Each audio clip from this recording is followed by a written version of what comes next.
आपके साथ ऐसा हुआ है कि आप कोई मूवी देख रहे हो और उसके बाद बोलो कि यार ये जॉनर जिस तरीके से डिस्क्राइब किया गया, क्या ये वही जॉनर है कि भी नहीं है? ये क्या रोमांटिक मूवी है, क्या ये इरोटिक मूवी है, क्या ये एक थ्रिलर है, या फिर एक तरीके की एक सैड स्टोरी है जिसको देख के आपका मन जो है बिल्कुल ही मचल सा जाएगा कि यार ये क्या अंधकार दिखाए जा रहे हो? ये एक ऐसी कहानी है जो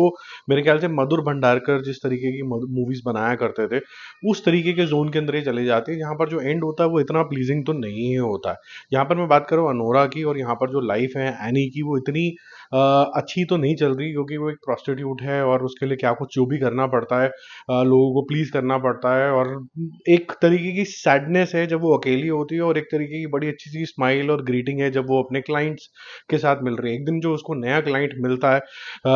वान्या, वो उससे कुछ एक्स्ट्रा ही प्लीज हो जाता है और वो उसको शादी के लिए प्रपोज तक कर देता है। अब ये यंग लड़का है जो एक किस्म का थोड़ा सा रेबल माइंडसेट का है और बहुत ही अमीर रशियन फैमिली से ताल्लुकात रखता है, और ये लास वेगस में जाके इससे शादी कर लेता है। इन बिटवीन आपको बहुत सारे ऐसे एडल्ट सीन्स दिखेंगे जो ऑब्वियसली आप अपनी फैमिली के साथ तो नहीं देख सकते हो। ऑब्वियसली जो डायलॉग्स हैं वो भी उसी तरीके के हैं, बट अगर आप 2 मिनट के लिए ये सब सीन्स के डायरेक्शन के अंदर से बाहर निकलो तो आपको एक ऐसी एक लेयर दिखेगी कि एक लड़की जो कि पैसे कमाने के लिए ये सब कर रही है,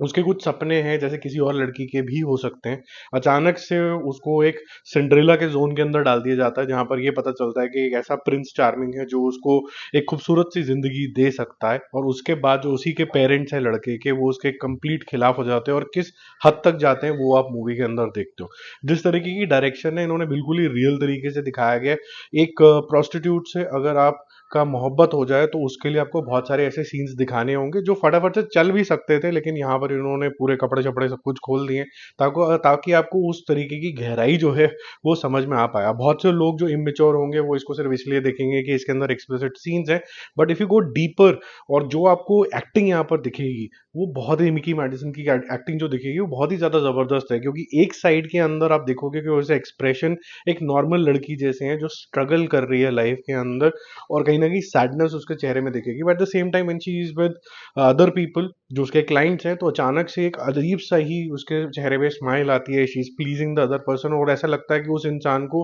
कि मैं 2 मिनट के लिए सबसे ज्यादा वांटेड आदमी हूँ। जैसे कि टिपिकल अगर आप किसी स्ट्रिप क्लब वगैरह में गए हो, अगर कभी आपने ये इनकाउंटर किया हो तो आपको पता चलेगा। तो यहाँ पर बहुत ज्यादा रियल रखा गया। क्या इसकी जरूरत थी कि नहीं थी, वो मैं आपकी सेंसिबिलिटी के ऊपर छोड़ता हूँ कि क्या इतना चीज को एक्सप्लेन करने के लिए, डीप लव एक्सप्लेन करने के लिए आपको पूरे कपड़े उतार देने हैं कि नहीं उतार देने हैं, वो मैं आपके लिए छोड़ता हूँ। लेकिन जिस जद्दोजहद से ये निकलती है लड़की,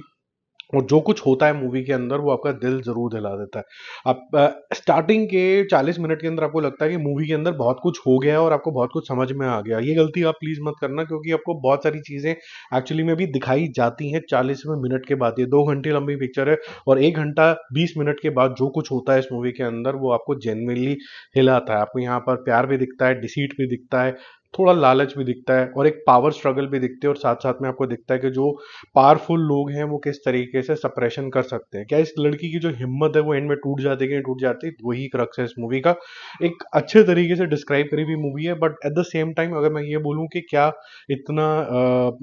एक्सप्लॉयटेशन जरूरी था, ये सब करने का, दिखाने का जरूरी था, तो मुझे लगता है कि कुछ एक आधा पॉइंट पे दिखा के आप ये पॉइंट इस्टेब्लिश कर सकते थे। आपको इतना एक्सट्रीम जाने की जरूरत नहीं थी। I think 50 shades of grey के जोन के अंदर जान के ले आया गया ताकि एक वाइडर ऑडियंस जो है इसको पसंद कर पाए, जो रोमांटिक मूवीज भी देखते हैं, जो सैड लव स्टोरीज भी देखते हैं, जो इरोटिका भी देखते हैं। तो इसका जो जॉनर है थोड़ा सा ज्यादा वाइडन आ जाता है, और फिर कहीं ना कहीं एक फैमिली ड्रामा वाला एलिमेंट भी इसके अंदर एक बहुत स्ट्रॉन्ग रोल प्ले कर जाता है। मेरा मूवी शूवी स्कोर इसके लिए रहेगा 3.5 star out of 5। I think जो ऑस्कर्स के अंदर इसके अंदर नॉमिनेशन गई है वो इसीलिए ही स्पेसिफिकली गई है, क्योंकि यहाँ पर आपको दिखेगा कि यहाँ पर जो एक्स्ट्रा बोल्ड इन्होंने जो सीन्स करे हैं वो उसकी वजह से मेरे ख्याल से इनको ज्यादा कंसिडरेशन मिली है। बाकी जल्दी मिलते हैं रिव्यूज अपडेट्स के साथ। Stay connected, bye bye.